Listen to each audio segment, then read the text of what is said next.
ఆత్మాభిమాని రెండవ అభ్యాసం. నేను నా కారుని నడిపిస్తున్నాను. నా ఎదురుగా మరియు వెనుక కూడా కార్లు ఉన్నాయి. నా ధ్యాస నా కారు నడిపించే దానిలోనే ఉండింది. నా చుట్టూ ఎవరున్నారో కూడా నాకు తెలియదు.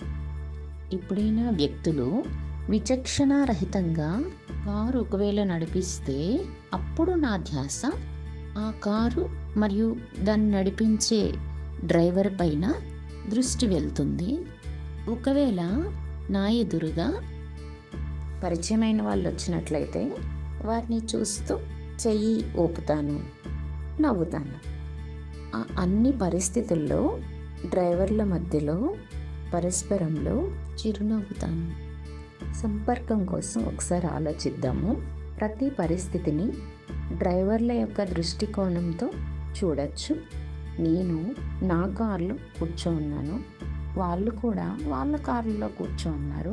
కొంచెం ఈ రకంగా నేను ఆత్మ ఈ శరీరంలో కూర్చొని ఎదుటిగా ఉన్న ఆత్మపై తోడులో సంపర్కంలోకి వస్తాను.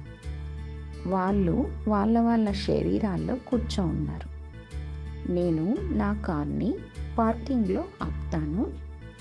ఆటోమేటిక్గా నా స్నేహితుడు కూడా నా ప్రక్కనే కార్లో ఉన్నారు.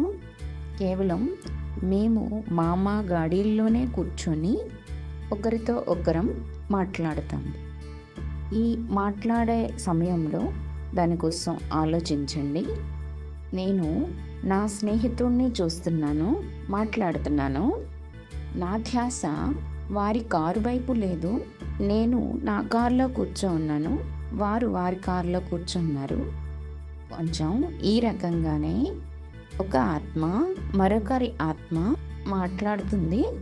నేను ఆత్మను ఈ శరీరంలో కూర్చున్నాను, వారి శరీరంలో కూర్చున్న ఆత్మతో మాట్లాడుతున్నాను, సంభాషిస్తున్నాను.